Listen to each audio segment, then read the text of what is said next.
This episode of Around the Layout is brought to you by Weather My Trains. Hey, are you like me and the thought of doing a DIY weathering job on an expensive engine leaves you in fear? It's time to call in Rob Arsenault at Weather My Trains. Do what thousands of satisfied customers have done and let Rob help you notch up the realism on your layout with beautifully detailed weathering on your locomotives and rolling stock. To see what Rob can do for you, check out his website at weathermytrains.com.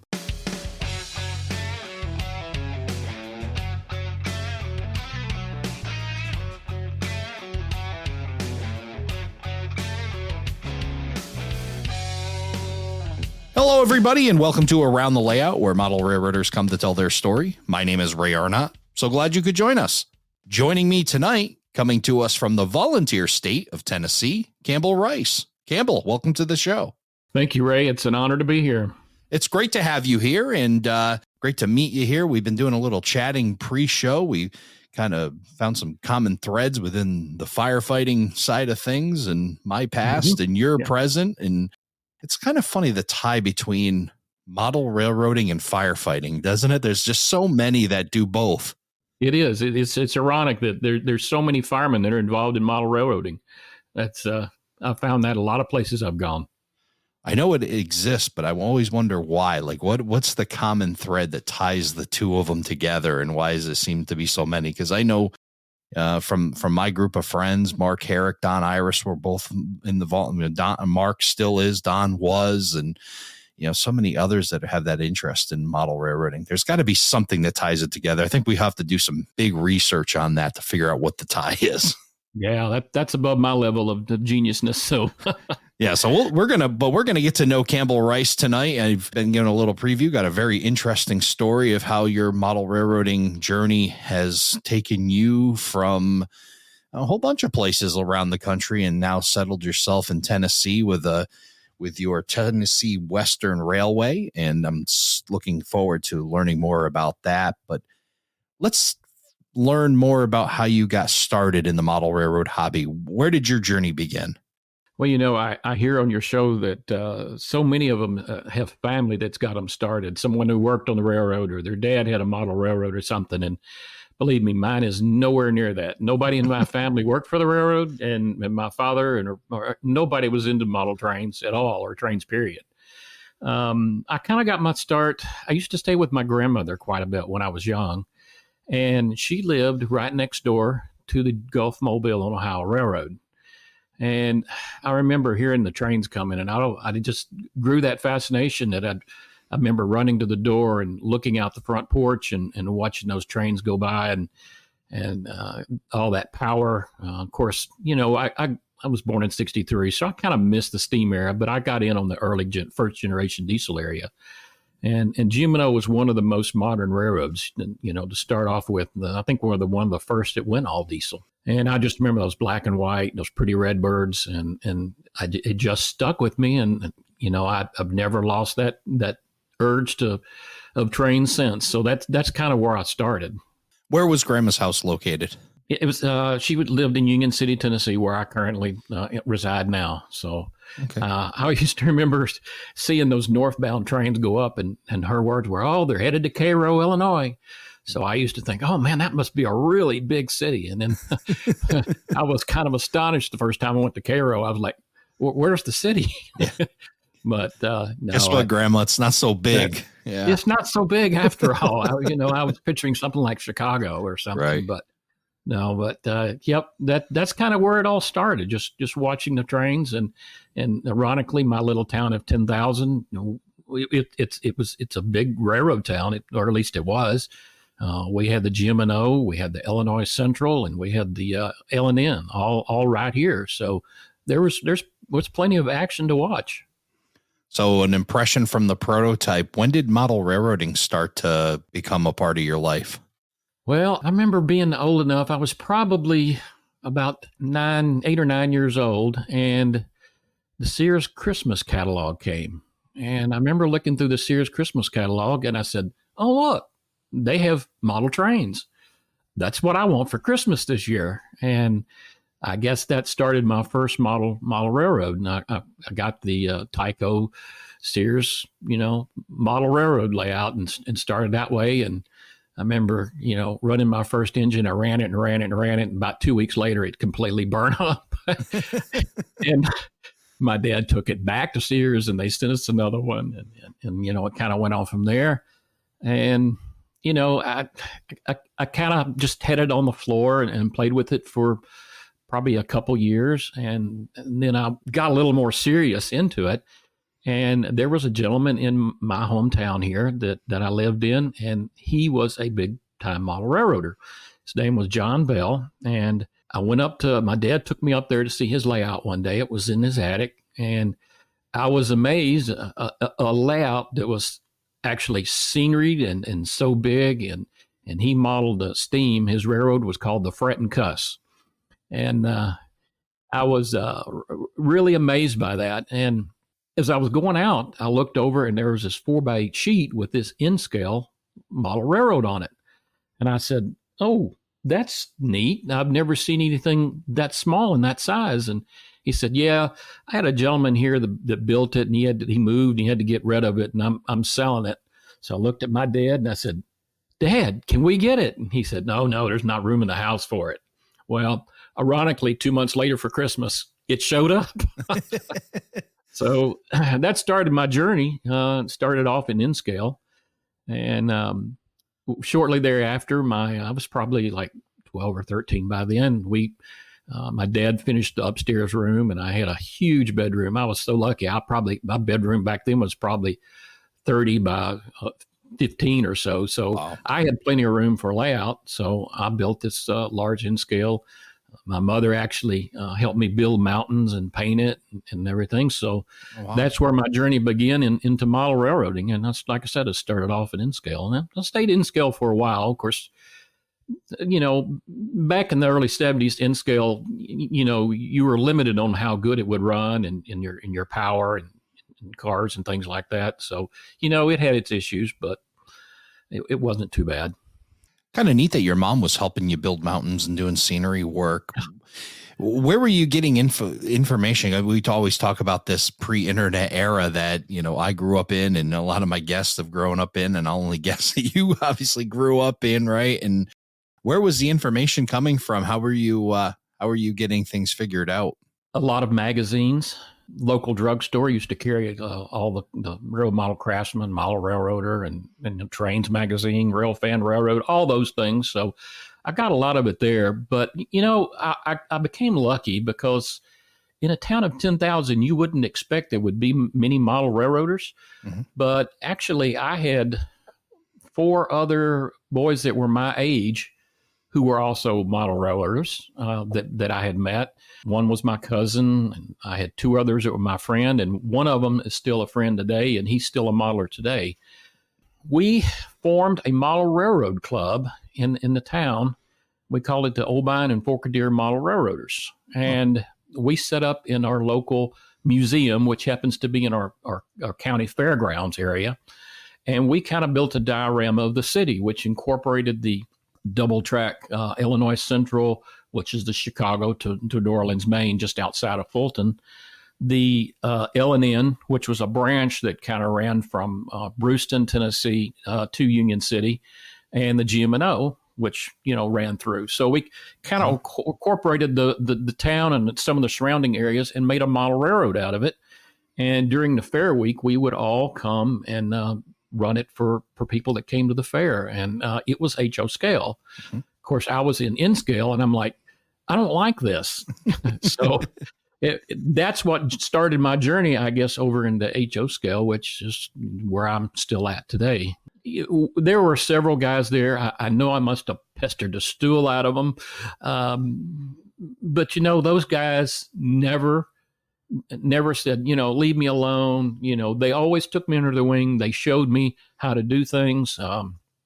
We had modeled a passenger depot here in town.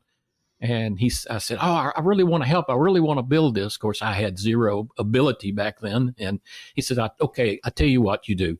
You go take pictures. You go take all these measurements and bring them back here, and we'll look at it and start you that way. So I did. I got my camera, a little Kodak Brownie camera, and some black and white film, and I went down on my bicycle and took pictures of all the sides and all that, and took a bunch of measurements and got the film developed. And, about a month later, here I was back with all the pictures and everything. I think they were kind of shocked because I don't guess they expected to get what they got. But, those guys helped me. And we built that depot, and actually it's still on my layout today. It was built in like 1976. Wow. So yeah, I resurrected it and found it where it was stored currently, and was able to get it back, and I still have it.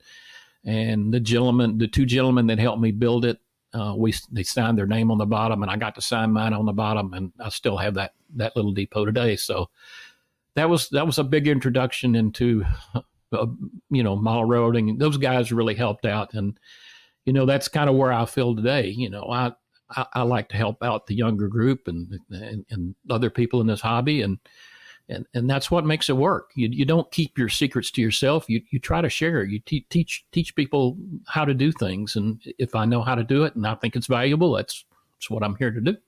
That's an outstanding outlook and philosophy in the hobby of, if I learn something, share it with somebody else. And, I know my influence in this and the people that have helped me in my mentorship. And it's great to hear other people, how they got mentored, and then, being able to pay it forward by mentoring the next generation of model railroaders. It puts to rest the idea that the hobby's dying when you have people like that. That's what keeps it going, is the ability to just keep passing it forward and build upon the knowledge of the past and just keep adding to it is just an amazing thing to be able to do. Absolutely. As we say all the time, this is the greatest hobby in the world. Where can you get people of all ages, old and young, together for one common thing and actually be able to work together and teach each other? It's an amazing hobby. It really is. Absolutely. So you're spending your teenage years part of a model railroad club. You had a little N scale in your bedroom, plus you're doing the HO for the club and showing that off. Where does the journey take us from there? Well, when I pretty much stayed with the clubs until I got out of high school, and I turned 16, and everybody says, "Wow, you kind of got away from the railroads, and you got into girls and gasoline and things," and that really wasn't my case. I turned 16 and I started work. I didn't do a lot of sports, I wanted to earn money so I could buy more model trains. And that's pretty much what happened. I started working at a local discount store, and bought me a car, and I ended up at the railroad tracks most of the time. 2 or 3 of us that like I said, that were alike. We grew up, we'd pile in the car, and we'd go to neighboring cities and watch trains or chase trains or whatever. And that pretty much went on until I left Tennessee, my small town here in West Tennessee, and moved to Nashville. And then I had a whole new world of trains. But I went to work up in Nashville, and I had an apartment, and I really didn't have room for a layout, but that really didn't stop me. I would buy model locomotives, and I really liked one of the guys that was in the club showed me how to actually super detail an Athearn blue box. And I would buy the undecorated Athearn blue boxes, and I would go in and buy all the detail west parts and all that, and actually put them together, paint them, decal them, and put all the parts on them and set them up on the shelf and start another one. So even though I didn't have a layout or didn't have room, I just kept going with the hobby.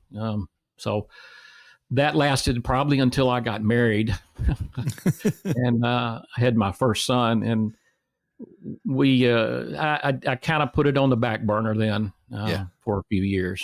But I pretty much stayed with it. Even though I couldn't model, I still rail fanned. And I would take my son out and even buckle him up in the car seat, and we'd go out and watch trains. So even though if I didn't have a layout, I still kind of kept the fever.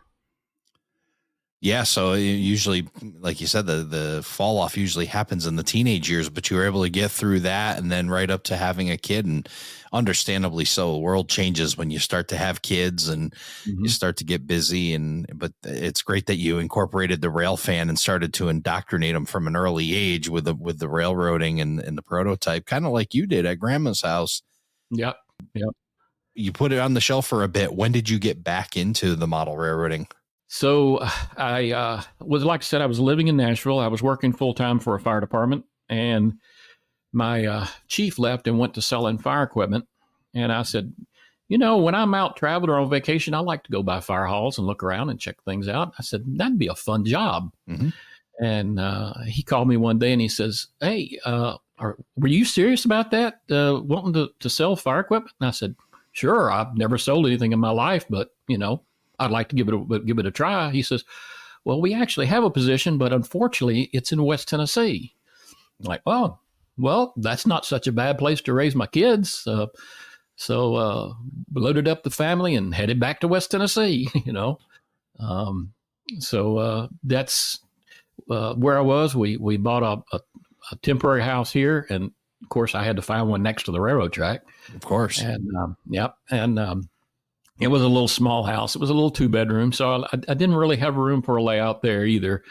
But I kept the rail fanning going because I could go, to the tracks and I could see it from my bathroom window. I had a very good view of the railroad track, and my son was probably about 5 or 6 years old then, my first one, and we'd both hear the train whistle blow, and both of us was like run to the bathroom window to see what it was. So we ended up building a house in '95, and I told my wife, I said, well, I want a place for a train. And it did not really have an upstairs, but it had a huge attic. So I went to the builder and I said, hey, what would be the possibility of, putting a room upstairs? He said, well, we could do it. The only problem is, we don't really have a lot of space for stairs. And I said, well, just put them here. And he said, well, that's going to take up a lot of your living room. I said, I don't care. That's just less furniture I have to buy. There so you go. I ended up building an upstairs area and started my layout. And it was a shelf layout there. It was a rather skinny one. It was only about a foot wide around, but and I started modeling the Kansas City Southern. So I don't know why. I guess just to be different. But that was the start of my first layout. I guess it was probably about 95 or 96 again. And I built several since then. So this first layout, the KCS layout seems to be, you had the club, you had the N scale in your bedroom. This seems to be like your first kind of run at a bigger layout. And Yes. what did you have in your mind for a track plan? Was it something that was just kind of build on the fly, or did you have an actual written out plan for the track work for that? I have tried to draw out plans, and transferring them from paper to the layout has just never really worked for me.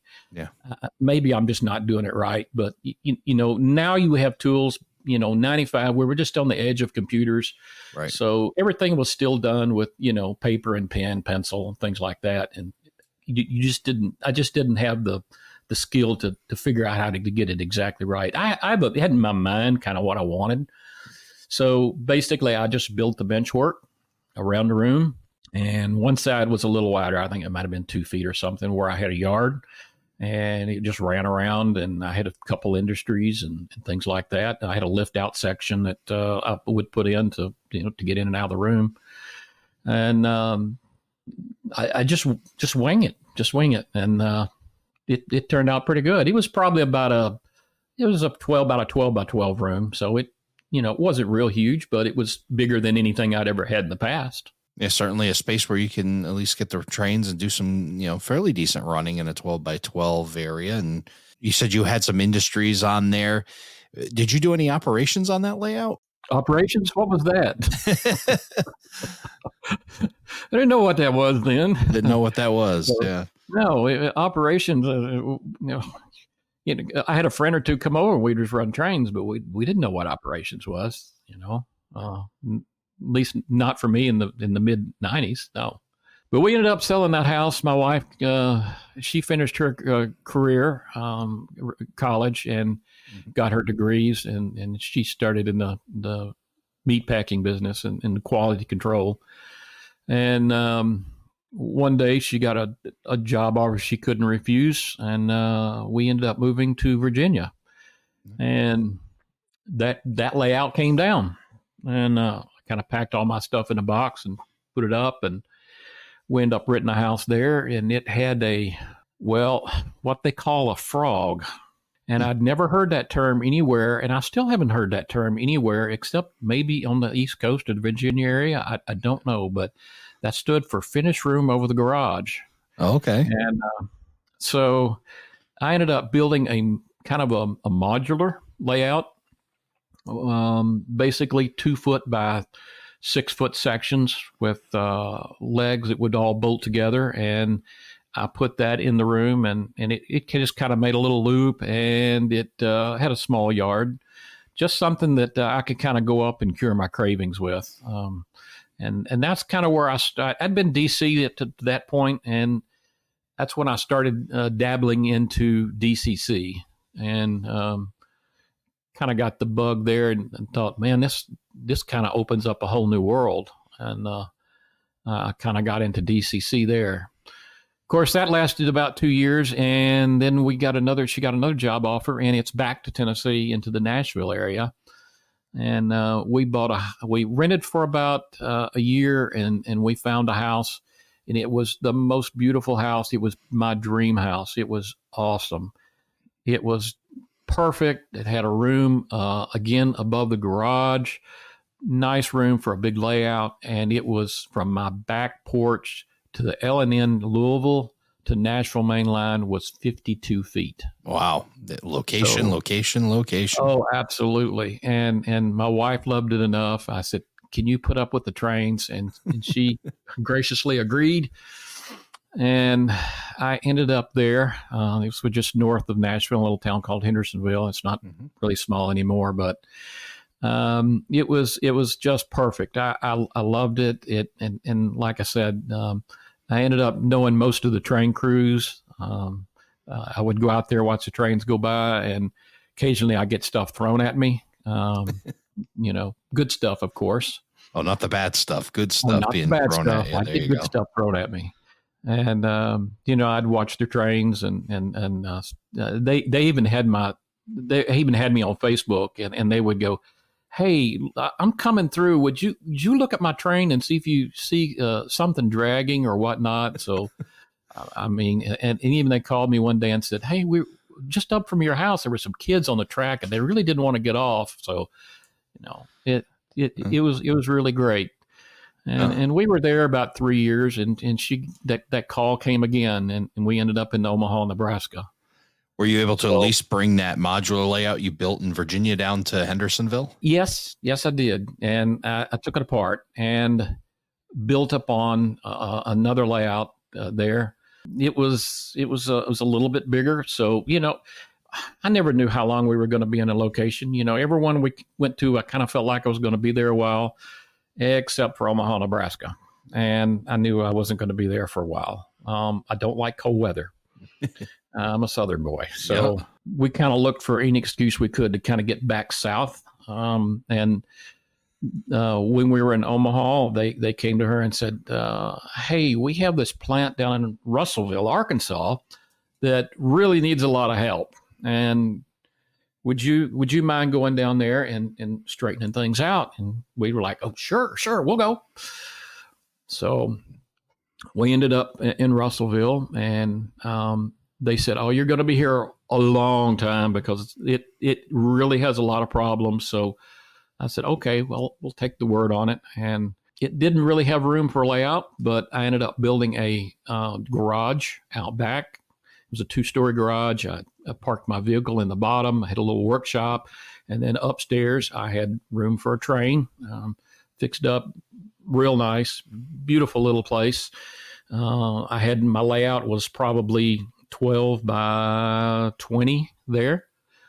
And it was also shelf layout around the room. And I did get quite a bit done there. Ran into a model railroad club there, Dardanelle Model Railroad Club. Those guys were some of the nicest I'd ever been. I typically don't like to get into model railroad clubs, but I did get into that one there. They were all just as friendly and outgoing as they could be. And we did have a layout that we used to take to shows. And we kind of got forced out of our building and it had to go in storage, but we ended up meeting at everybody's house and we'd all work on each other's layouts. And they helped me get that one up going pretty quick. And I, got it all scenery done and everything. So it was very nice. But they came calling again 2 years later and said, we want you to go to Minnesota. And I said, not going to Minnesota. I said, you're going to have to find somewhere that we're not being transferred every 2 years because this is just wearing me thin. If Nebraska was too cold, Minnesota is out. Way too cold. And so we ended up in St. Louis. She interviewed for a job there, got that. And this was a St. Louis locally based company. So there was no chance of us going anywhere. So we found this house that we liked. We needed something. When you do these company transfers, they want you there in 2 weeks. So you got to work it out. You work your timing out to where you can sell your house, get things packed, moved, and get into another house. And we were lucky. We found a house that was outside of St. Louis in a small town south of St. Louis, about 30 miles south.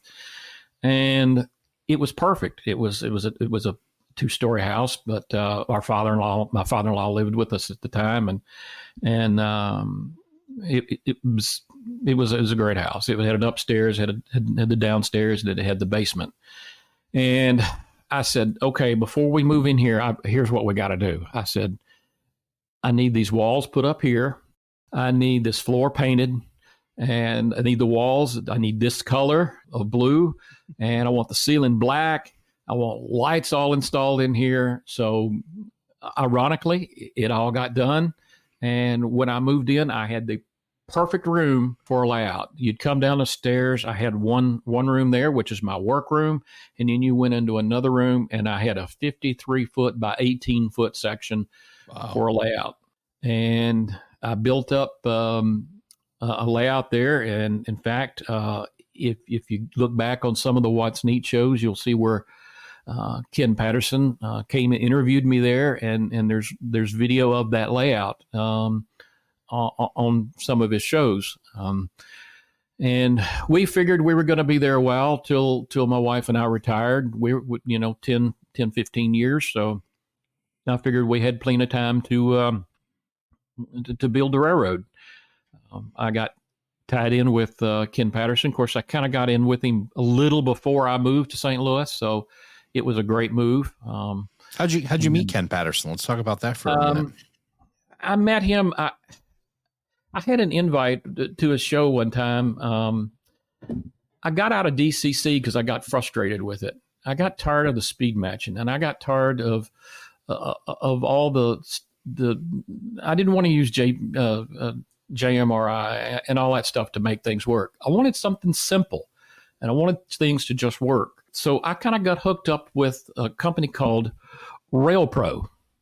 And the nice thing about the RailPro is there is no speed matching. And you just dial it in and it just works.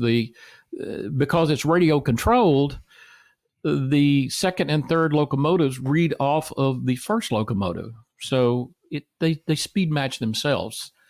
And I was hesitant to go to it at first because the sound was so bad. And they ended up coming out with the redoing the sound system. And I think it's got some of the best on the market today. Yeah, it's got its drawbacks, and there's issues but there's issues with everybody's. Mm-hmm. And the fact that I can take my locomotives and my handheld controller, and I can go to somebody's DC layout and run my trains, or I can go to anybody's DCC layout and run my trains, because the signal is not coming through the rails; it's going over the air. So as long as it's got 12, 14 volts to the locomotive, it doesn't care. I could put a battery in the locomotive and I could run it across my floor, if I wanted to. So that's kind of how I got introduced. I went in there and I was on his show showing off the Rail Pro, and I made another visit or two. And when we ended up moving up to St. Louis, well, I just kind of became a regular. Wow. So you get to connect with Ken Patterson, and, of course, he's very well connected with his What's Neat This Week show and the work he does with Model Railroad Hobbyist and all that. So I'm sure your network just continued to just exploded once you got to meet Ken Patterson. Yes. And I'm still flattered today when I go out and somebody recognizes me and talks to me and tells me how that they watch the show and all that.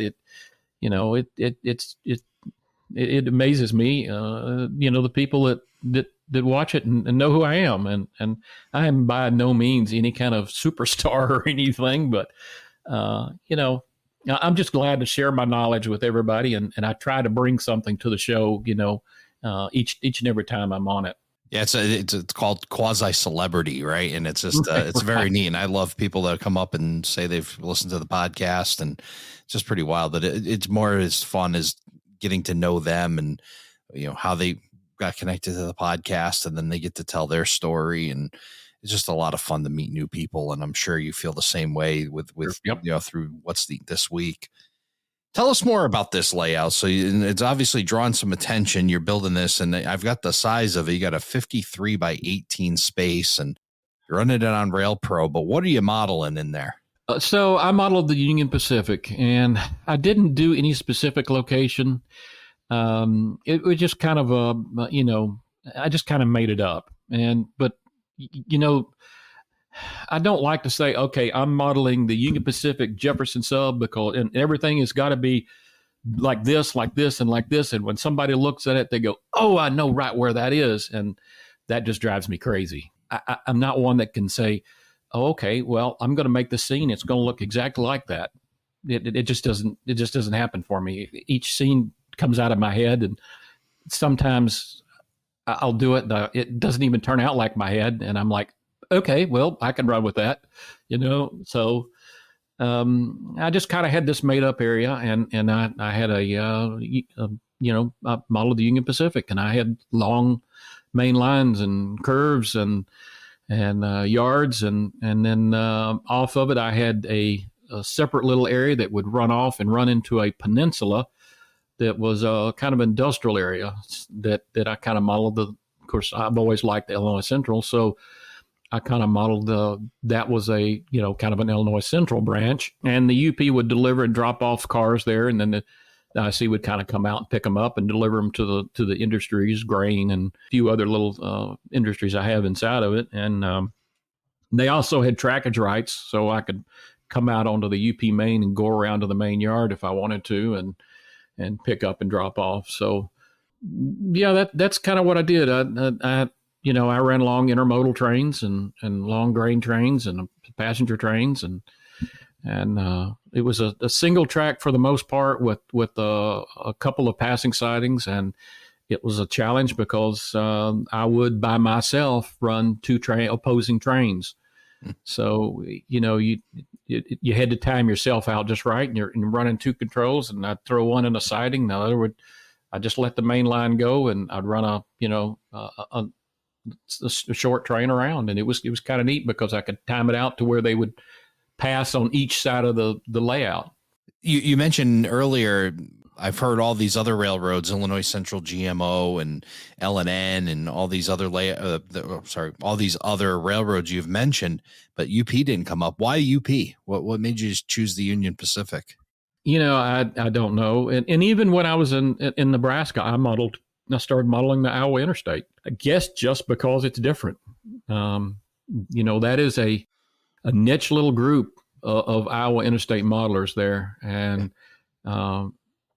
I actually lived on the Council Bluffs side, but I never really got a layout started there. I got the bench work down before we had to move, and I bought a few locomotives, but I never really was able to get into that. But I don't know. It just it just one of those things. I just wanted to pick a railroad, and I decided to model Union Pacific. Yeah, kind of your own little protest of sorts, or just picking one because you want to, and Oh there's yeah, yeah. definitely nothing wrong. I'm just curious if there was some kind of influence that led you to Union Pacific. But I'll tell you, if you're looking to make sure you can get locomotives or you can get rolling stock, pick a class one, because there is just a world of things. If you want to pick some short line that's stuck in the middle of nowhere, that's awesome. But be prepared to do some painting and decaling and because you're finding it in retail form is going to be a little tougher. Oh, you could, yeah, you hit anything you wanted, anything's out there for Union Pacific. So, Right. yeah, it was not difficult at all. And I've always modeled modern times, basically. I like going out to the railroad and watching trains go by and going, I want to model that car, or I want that locomotive. And, I know a lot of people my age, they grew up in the 70s and 80s, and they want to put themselves back in that time period, and they want to model that. And I understand that. But for me, I just like to go out and see things today and go, that's what I want on my railroad. Rail fanning can be a little dangerous, can it? And I'm not talking about safety, because we always rail fan safely. I'm talking about your wallet, because when you go out there, and that's exactly what happens, you start to see something or something new, or a new variant or a paint scheme that comes by, and it's like, oh yeah, I'm constantly that with rolling stock. And the neighborhood I live in, I model the Providence and Worcester and the New England Central. I'm real close to the P&W, and next thing you know, they're rolling something else through the yard, and I'm like, oh, I like that too. It's like, I've got enough cars, but I want that one too. So yeah, that rail fanning, it definitely is inspiration, but it can be also, very challenging to not have to buy everything you see. Yeah, it's tough, especially for me traveling 17 states, because I get to visit all the hobby shops. Yeah. And I can't go into a hobby shop without buying something. Right. Yeah, it's funny because I did road sales for a while, and I did this kind of the same thing. It's, it was fun to go in different hobby shops and see what everybody else has. I always had that hope that when you go to a hobby shop, and wherever the town it may be, that they always would have something of the local flavor there. Like if there's a regional, like they would have those models, but it's always fun to go into different hobby shops and see what they have and have that experience. And it helps pass the time when you're on the road too. Oh, absolutely. Yeah. And it is still sort of that way. If you go to Dallas, you see a lot of UP and a lot of BNSF, power and stock, but yeah, I can go to Illinois and I see a lot of, Illinois Central and Canadian National and some of the other stuff that's, it's up that way. So it's not as regional as as it could be, but there is still some of that out there. Yeah. It's also neat to meet new people in those hobby shops, and then see what's going on in that area as well. So kind of, that's neat. Another thing that we share in common. Love to pop into there, and then love the rail fan. And imagine at 17 states, the rail fanning opportunities that you've had is just incredible. Oh yeah, I cover from West Virginia to El Paso, Texas, basically. Wow. And North Dakota, down to Texas. So I've got quite a bit of territory. And typically, I drive. I don't fly because I have to carry too much equipment, and I just you can't carry it with you on a plane. Not and I don't like to fly anyways. If I can get away from it, if I'm just going for a meeting or something, yeah, I'll fly. But typically, I'm going out and with my customers and going out to see their customers, and I have to carry product to show. So I ended up driving, and your podcast take me through a lot quicker, believe me. Well, it's fun to ride along with you with the podcast, and boy, I wish I was there, because boy, imagine the railroading. And I can just, when I was doing road sales, I was doing the same thing. I'd always carry my cameras with me, taking photos. I had all the New England and trying to, in half of New York State, had a lot of opportunities to stop. But boy, you've got a lot bigger railroads. I would love to be able to have a territory like that. And imagine it's very challenging to be on the road that much, but the reward being able to see what you get to see along the way.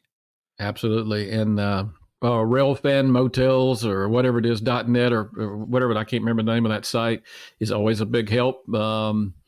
Because if I'm going to a location, that's the first thing I'm going to pull up is I'm going to see what hotels are near the railroad track or near, whatever. Even though I'm on the road, I have these certain hotels that I stay at. I have my certain block of rooms I like to go to, and if I can get in a hotel that's near a railroad track or a railroad track view, that's always my first choice. The internet has everything if you keep looking. You said Railfan Motels. I'm trying to find it. It looks like the site might be down. Yeah, I think it's down temporarily. It's been down for like a month or two, but I've helped, contribute to some of that. Gentleman that runs that, on his side has got his hands full with it. But yeah, I've got my select hotels, and thanks to Google Maps, if I'm going, the first thing I'm going to do is pull up the town and punch in the hotels and look at where they're, if there is anywhere near any Railfan spots or whatever. So, I'm traveling. I've got to have my perks. That's just the way it is. You and I think so much alike. It's amazing. This is exactly what I would do. Okay, where's this hotel? Where can I go Railfan afterwards? And I hated traveling in the winter because it got dark early. Yeah. At least I could get my, sales calls in during the day. And then I could get out there before the sunset, get some golden hour shots. Absolutely. And then get back to the hotel and, or maybe I just hang out trackside for a while or pull up my laptop and work from the car, sitting trackside somewhere. So many times. Yes, you're right. The winter is kind of bad because of that. But, the summer times when it's daylight to 9 o'clock or so, it's great. Even though I may be sitting there sweating trackside, it's still fun. So of all the travel you've done, and you've 17 states you mentioned, and of course you've lived in several locations, if I were to hand you a plane ticket or even just say, here's some gas money, sounds like you'd rather drive anyway, and I don't blame you, where would you go? What is your favorite place to Railfan? Oh boy. Good question. Oh, I don't know. There's just so many places. I don't know if it'd be down in Georgia or Texas or Rochelle. There are so many great Railfan spots out there. It would be really hard to just narrow down one. Yeah, I hear you. I was thinking, I'm asking that question. I'm thinking how I would answer it myself, and I guess if I had to, I guess I would just come up with Santa Fe Junction in Kansas City. Yeah. Tell us about it. It is probably a place that you can go where you can just about see a train every 10 minutes. Yeah. There's enough action there to keep it interesting. And that's probably my number one Railfan location, I would say. Yeah, that's where, when you get to see that traffic, and I've been to some spots that are beautiful spots, but no traffic. And, of course we've seen traffic diminish, especially up here in the Northeast, that dreaded precision scheduled railroading that's reduced the amount of trains, and Selkirk isn't what it used to be up here in the Northeast. But yeah, it's great to be able to travel and to go see somewhere where there's just an expressway worth of trains to catch. And if I like to photograph it, that probably would not be my ideal location, because I want to photograph in a scenic area. I don't want just your ordinary picture. Right. When I photograph a train, I like to be in a real scenic area. I like for them to see the train, but also take everything around it as well. Right. So let's get back to this Union Pacific layout, 53 foot by 18 foot in St. Louis, and you're building yourself a great network. How far did you get in complete? Did you complete that layout, or did you get where were you at it? No, I got to the point where I had about half the scenery done, about half of the ballasting.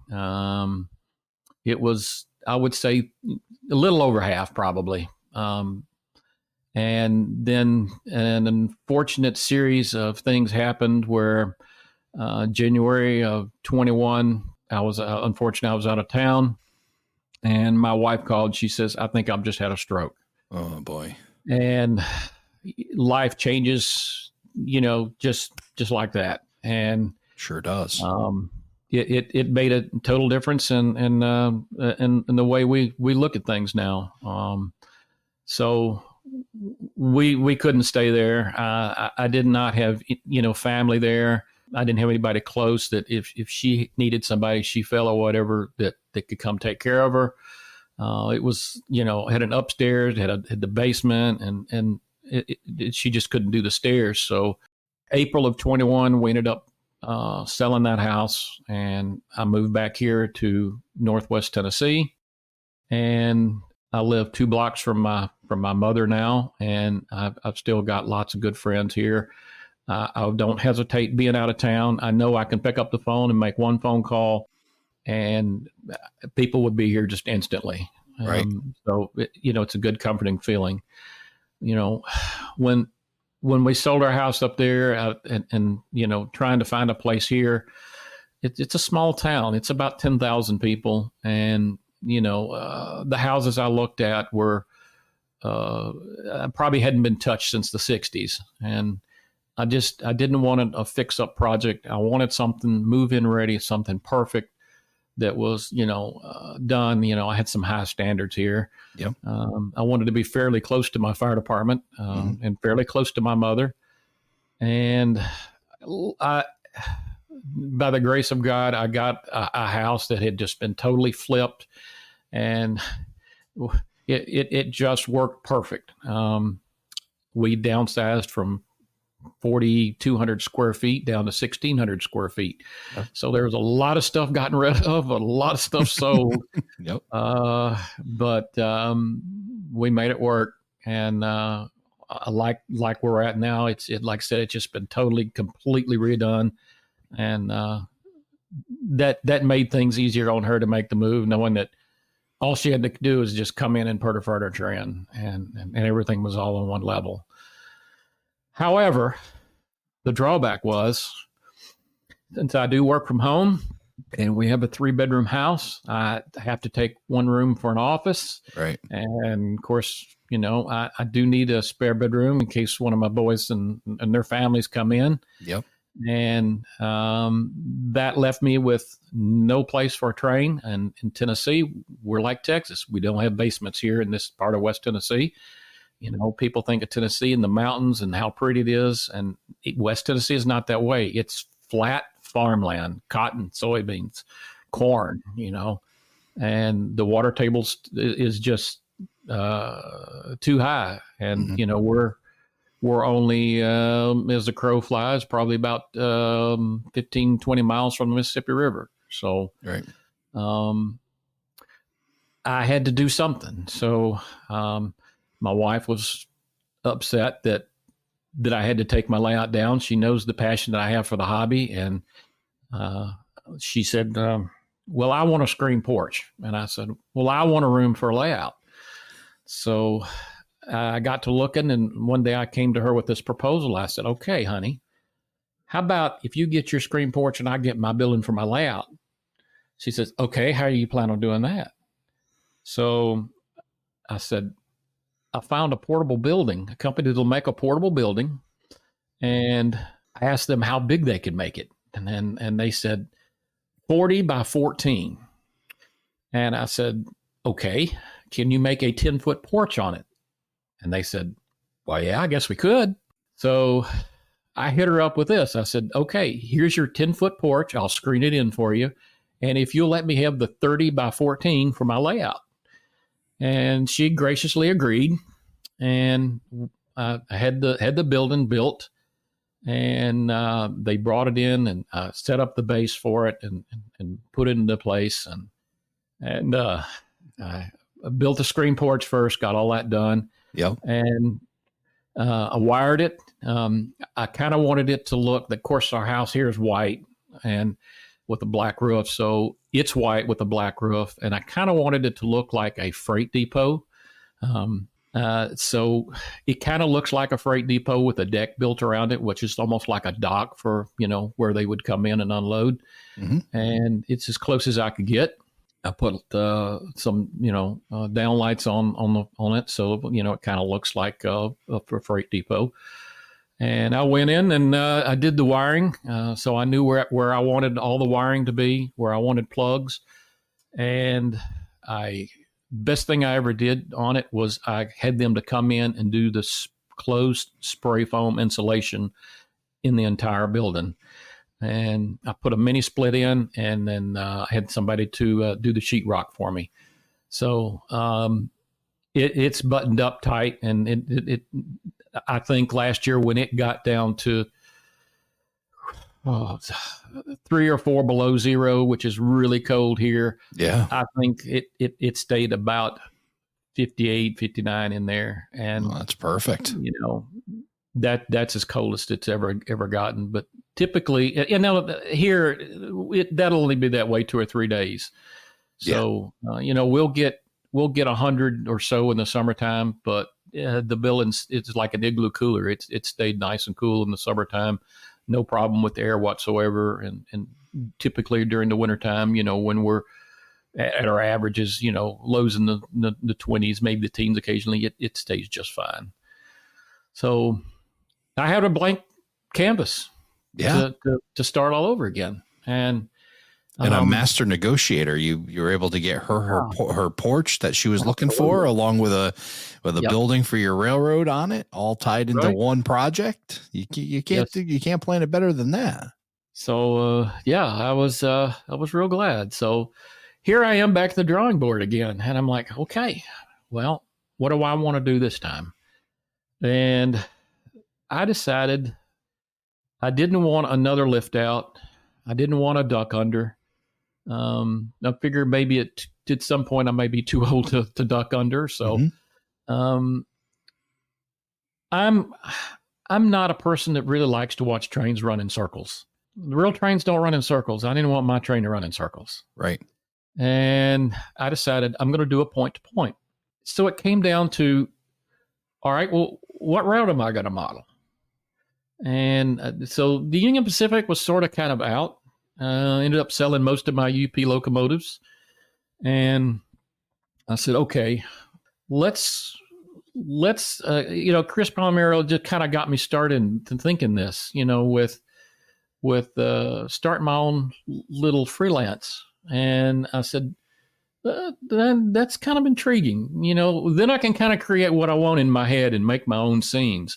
Right. And it's, you kind of have to be creative there, and coming up with my own paint schemes and my own designs was probably part of the fun part there. Yeah. And so if you kind of look at it, it looks like a W. So it's 30 feet down, 14 across with that center peninsula. If you were looking at it, looking to the north, when you come in the door, on the right-hand side is my main yard. And this is basically what I model is the Illinois Central kind of seeing kind of thing.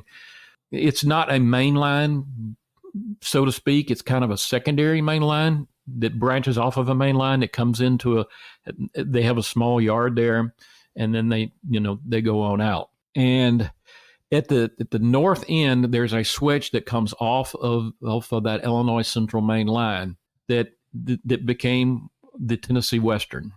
I couldn't do the West Tennessee Railroad because there is a West Tennessee Railroad. So I came up with the Tennessee Western, and it's just my fictional railroad. So I say what this was it was all original Illinois Central track that was not being serviced as well as it should be, and there was talk about it being up for abandonment. And there was one key industry on my model railroad that relied strictly on rail service, and that was a tank car cleaning facility. If the Illinois Central would have abandoned this line, then this company would have been out of business. So there was a group of people that got together that had industry there and went and approached the county, which approached other multiple counties and said, let's buy this railroad from the Illinois Central, and we'll title it Tennessee Western Railway Authority, or TWRA for short, which also happens to stand for Tennessee Wildlife Resources Agency. But so that's what I came up with, Tennessee Western Railway Authority. And so this was started. My fictional time period is about 2000. And since that time, they have improved service. We now have a large grain elevator service there, plastic facilities. The tank car cleaning business is thriving well. I have a frozen food company now that is relying more on rail service. I have some wood industry that takes trees and makes them into plywood and planks. And then at the far end, if you consider on the west side, if you're still looking north, back up at the front is where the Tennessee Western Yard is. So it's the end of the line. So I can start on that end with my power, and I can work my way around. I've got kind of a little S-curve, which I brought that from my layout that I did in Arkansas, which transferred to St. Louis, which is transferred here. Yep. Unfortunately, out of that St. Louis layout, I was really only able to save two of my sections. The others just wouldn't fit properly in my building. So it basically started off from scratch. But I have an S-curve that I saved, and I have a bridge scene going under a river with a boat ramp that I was able to salvage and bring over here as well. So those two were able to incorporate in my layout. But I can work my way through all the industry. The largest city on the layout is Campbellsville, remarkably. Yep. And I have a downtown area, and it's at the bottom of the W. It's in the area that it's hard to reach. And so I don't have track in that area. I have the downtown area, but you can reach it. It's just a stretch, but there shouldn't be anything there that I have to touch. And it can work around and loop around and then work back to the switch on the corner there where it meets the IC, and they do have trackage rights into the main yard. And I have like a 5-track yard. So they'll bring their trains in, set it out, go in and pick up. The Illinois Central will set out in an adjacent track, the Tennessee Western's cars going out. And so I can pick up the Tennessee Western cars and then work my way back and deliver those cars. So you asked me about operations earlier. Yeah. So this is kind of where it's going. I have set it up to where you can run operations on this railroad. Once I get things going, I'll be able to have about 3 operators working in pairs of 2. One is an engineer, one is a conductor, and one will work the Illinois Central Yard preparing the cars for setting out that day for the Tennessee Western. One can be working the industrial yard with the grain elevators and getting things like that set up. And the other can be working the Tennessee Western run that starts from the Tennessee Western Yard, goes around and picks up and makes its way over to the Illinois Central Yard. So I haven't put it to test yet, but eventually one day I hope to. Ironically, here in town, I've probably got about 4 or 5 other model railroaders. So one of these days, I'm going to get that going with the computer system and pull those car cards and hopefully have an operating session. So I've never attended an operating session, so I don't know whether I'm going to be doing it right or not. That is on my bucket list. So maybe one of these days I can go somewhere where they're having an operating session and learn how to do it. One of the things that's been really neat for me in the podcast, and I can say one of the things I've learned, of all the things I've learned, the ones that really fascinate me is freelance model railroading. And it started with Chris Palmieri, like it started with him inspiring you to go freelance. And what I've learned about freelance and watching you tell your story, just how excited you get and how into your story you are that you've developed this. And I can probably imagine a lot of this happened during what we call windshield time, all that traveling time, staring at that glass. You start to be able to think about these things and start to run scenarios through your head and think about industries and ops scenarios and all these other different things. So it's just amazing to see that. And it's got me really inspired thinking about the freelance and the different ways it's done, whether you're doing it full freelance like you're talking about, or if you are like John Parker, you picked a class 1 but built a layout that's freelance. It's just it's such a neat world to me to see the imagination, and it's really inspiring and kind of hits on a lot of these neat things that you get to do with freelance, create logos and build the story and the things that you've been able to do with the Tennessee Western. Yes. So hopefully one of these days soon, I'll be able to produce my own cars for everybody. Hint, Chris. Chris, are you listening, Chris? So, yeah, that's a great scheme. You come up with a great logo and fascinating and in a great space. I mean, what do you have? I guess the working space would be 30 by 14. That's correct. Yep. And I have a desk in there where I can sit down and do all my model work, and underneath the bench work, I have a paint booth. It's vented outside, so I can do all my painting in there without choking out. And it's a great little space. It's all I need. And I thought about doing a double decker layout, and I said no. I've done that big layout, and I know how much track I have to ballast already. So. Right. And I'm one that's real particular. Pelle Soberg and Lance Mannheim are my 2 favorite idols. Mm-hmm. And I try to make it look, as realistic as possible. I don't want a layout that looks toyish. Right. And, it's got me down to where I paint individual ties, Mm-hmm. I have that obsession. And then, the ballasting, to me it has to look right. I want it done just right. So, it takes me a while. And like I said, I've been working on this layout. Well, it'll be, I guess since I started my bench work, it's probably going to be a year this coming February. We'll have been up a year, but, all track work is down, all wiring is done. Currently I'm down to ballasting and scenery. Well, it's pretty amazing. You got that done. After all these moves and all this travel all over the place, homes in many different places, and now you get to settle down in Western Tennessee with your outbuilding, with a nice porch for the wife to sit in her screen porch while you're inside doing your modeling and both enjoying life. And fantastic story to share with us on around the layout. So as we wrap this up, where can folks find out more about your modeling and follow along as you're building the Tennessee Western Railway? Well, I do have a Facebook page. It's called Campbell's Railroad Modeling. And I also have a YouTube channel by that name as well. If I do a video, lots of times I'll post it on that channel. I do some how-tos. I just did one not too long ago on some little wiring trick that I did.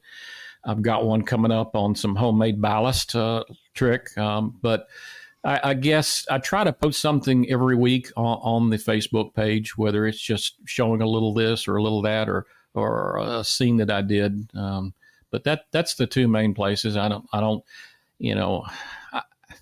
not a big video editor. I'm not that great at it. I know enough just to get by, and sometimes, I'll do a video and put it up there, but I probably should put more. But as anybody that does videos knows that it takes time, and it's a job to put those videos together and put them out there. And I applaud anybody that is able to do that quite regularly, because it's, it takes a lot of time away from the hobby. And with my job traveling as much as I do, I love to come home and try to work on the train. And the last thing I want to do is spend hours doing a video. But I understand people like to see it and want to see it. So, I'll pop a few out there every now and then.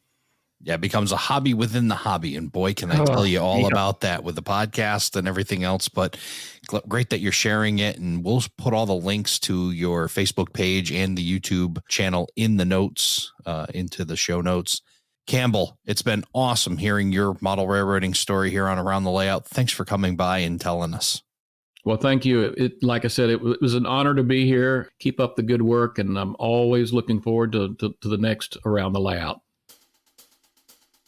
Thank you for joining us for this episode of Around the Layout. Learn more about today's show on our Facebook page, facebook.com/Around the Layout. Show your support by becoming an operating crew member at patreon.com/Around the Layout podcast. Past episodes and more can be found on our website, aroundthelayout.com. And send us your feedback, aroundthelayout@gmail.com. Thanks for hanging out with us around the layout.